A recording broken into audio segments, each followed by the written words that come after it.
प्यारे बच्चों, आज 13/8/2020 विज्ञान क्लास में आपका पुनः स्वागत है।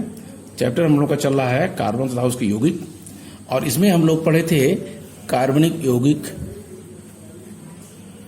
और कुछ कार्बनिक यौगिक उनके गुणधर्म, जिसमें एक हो चुका था जिसे हम एथेनॉल कह सकते हैं। यहाँ एस्टिक अम्ल या एथेनाइक अम्ल है। एस्टिक अम्ल या एथेनाइक अम्ल है क्या चीज, पहले देखें। सर्वप्रथम 1786 ईस्वी में लोवसियर ने एथिल एल्कोहल के ऑक्सीकरण से प्राप्त किया था इसको, एथेनाइक अम्ल को। सूत्रों का इसका C2H4O2,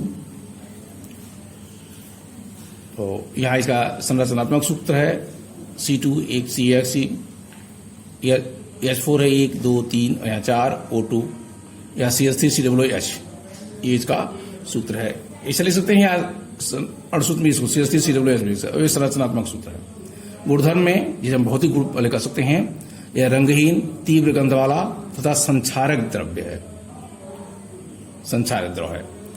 सिरके की गंध उसमें उपस्थित एस्टिक अम्ल के कारण होती है।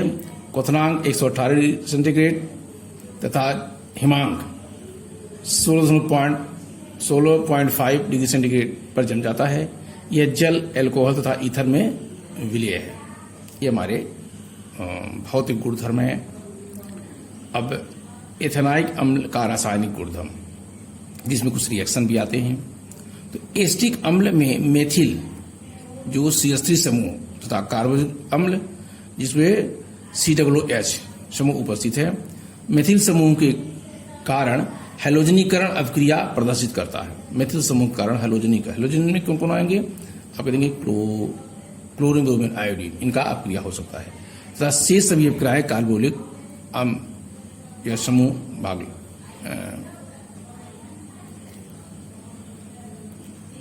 शेष सभी अभिक्रियाएं किसमें होती हैं, कार्बोलिक समूह में होती हैं। अब इसकी बात है एस्टरीकरण। जिस प्रकार अम्ल तथा क्षार की अभिक्रिया से लवण तथा जल बनते हैं, उसी प्रकार अम्ल तथा एल्कोहल की अभिक्रिया से एस्टर तथा जल प्राप्त होता है।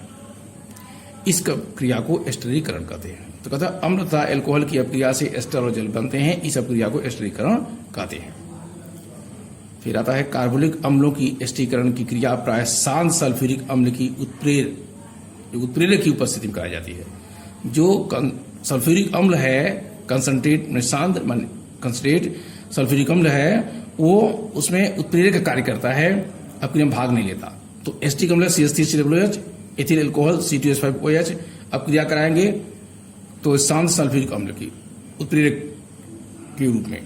तो ethyl acetate CH3COOH C2H5 ethyl acetate और जल बनेगा। ये एस्टर हो गया। इसके बाद हैलोजनीकरण आया। तो हैलोजन लाल फास्फोरस जो पोटेशियम परमैंगनेट भी कहते हैं की उपस्थिति में एस्टिक अम्ल में क्लोरीन या ब्रोमीन प्रवाहित करने पर मेथिल मूलक, दो बताए तो समूह ना, एक तो मेथिल समूह, दूसरा कार्बोनिक समूह। तो मेथिल मूलक से हाइड्रोजन परमाणु एक एक करके क्लोरीन परमाणु अथवा ब्रोमीन परमाणु से विस्थापित हो जाते हैं।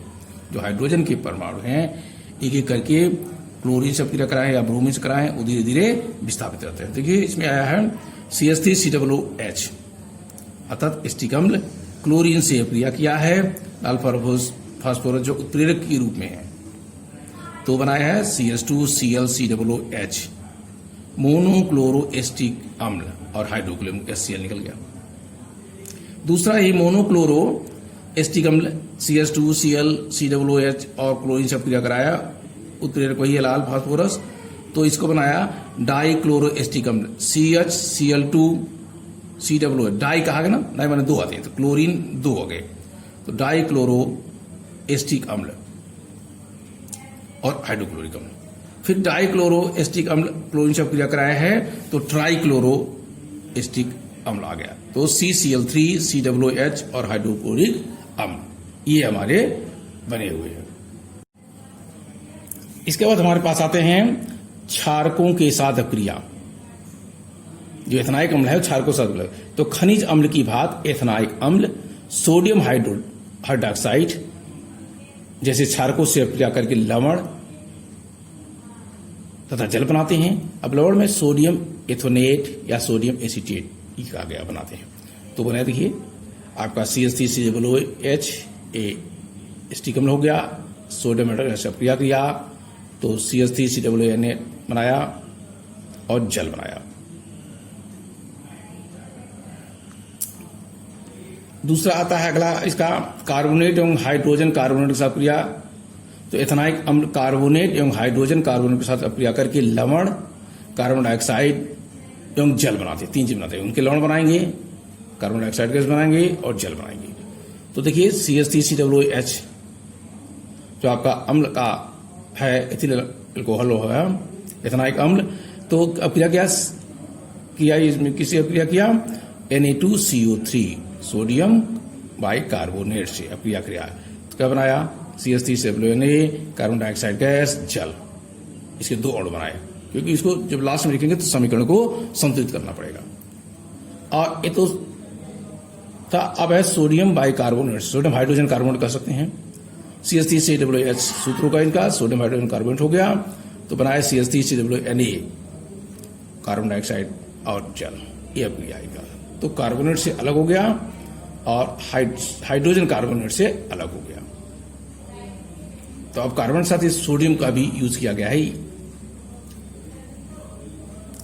अब आता है, ये तो हमारी उसकी गुण, रासायनिक गुण हो गए। अब आते हैं अगले आर्टिकल साबुन तथा अपमार्जक। तो साबुन क्या है, अपमार्जक क्या है, थोड़ा सा अंतर है दोनों में। तो साबुन घरों पे लोग प्रयोग करते हैं, आप देखते हैं आपके पास नहाने का साबुन, कपड़ा धुलने का साबुन। और एक अपमार्जक मतलब डिटर्जेंट, जो आप देखिए सर्फ के रूप में प्रयोग करते हैं, डिटर्जेंट कहलाता हो।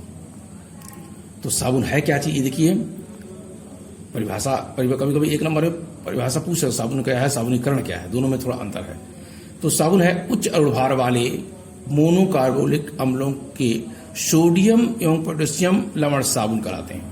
सोडियम लवण या पोटेशियम दोनों से अपक्रिया करेंगे मोनोकार्बोनिक अम्ल, तो साबुन बनाएंगे।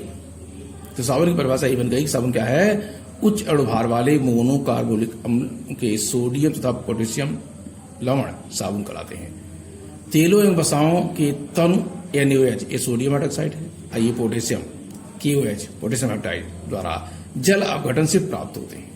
साबुन प्राप्त कैसे होते हैं, तेल या वसा में तनु सोडियम हाइड्रोक्साइड या तनु पोटेशियम हाइड्रोक्साइड द्वारा जल अपघटन करते हैं तो प्राप्त करते हैं। इसमें देखिए बनाया गया है, आपको बताया गया है CH2CCO C17H35, यहाँ CHO C17H35, CH2O CO C17H35, इनका सोडियम हाइड्रोक्साइड से अपक्रिया कराया गया है 3 टाइम्स, तो CH2OH, CHOH, CH2OH ग्लिसरॉल बना, और 3 टाइम्स C17H35 COONA सोडियम स्टीएरेट, ये साबुन बनाया आपका। ये साबुन का सूत्र है C17H5 COONA, ये 3 टाइम्स, ये है साबुन का सूत्र, यानी साबुन।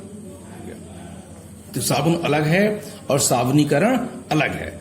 साबुन बनने की जो प्रक्रिया है वो साबुनीकरण कहलाती है। कैसे, देखिए क्या होता है, तेल एवं वसाओं की क्षारीय जल अपघटन से साबुन प्राप्त होने की क्रिया को साबुनीकरण कहते हैं।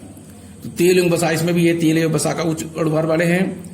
क्षारीय जल अपघटन क्या होगा, जैसे NaOH है तो KOH भी हो सकता है, इनका जल अपघटन कराएंगे तो जो साबुन प्राप्त होने की क्रिया है उसे साबुनीकरण कहते हैं।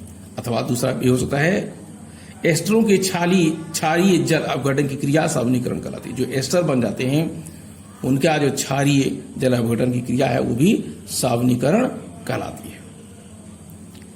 इस प्रकार आप आएंगे फिर साबुन के प्रकार। साबुन 2 प्रकार के होते हैं, एक मृदु साबुन, दूसरा कठोर साबुन। मृदु साबुन देखिए जरा क्या होता है, एक तो हमारे पास देखिए पोटेशियम और सोडियम दोनों बताया गया है, चर्चा की गई है। एक संतृप्त और असंतृप्त हाइड्रोकार्बन बाद है। तो मृदु साबुन में है कि पोटेशियम एवं असंतृप्त अम्लों, जिसमें ऑयलिक अम्ल या कुछ और से बने साबुन मृदु साबुन कहलाते हैं। इसमें असंतृप्त अम्ल है। प्रायः मृदु साबुन जो नहाने वाले साबुन हो मृदु साबुन कहलाते हैं। दूसरा था कठोर साबुन, इसमें पोटेशियम की जगह सोडियम भी यूज होता है। सोडियम एवं संतृप्त अम्ल, देखिए यहाँ पोटेशियम असंतृप्त अम्ल तथा यहाँ सोडियम एवं संतृप्त अम्ल, जिसे स्टेरोएटिक अम्ल अथवा पामिटिक अम्ल के लवणों से बने साबुन कठोर साबुन कहलाते हैं। ध्यान रखना। और कठोर साबुन प्राय मतलब वो है जो आप कपड़ा धुलने के साबुन प्रयोग करते हैं वो कठोर साबुन कहलाता है, और जो नहाने के प्रयोग होते हैं वो प्राय मृद साबुन के रूप में प्रयोग में आते हैं।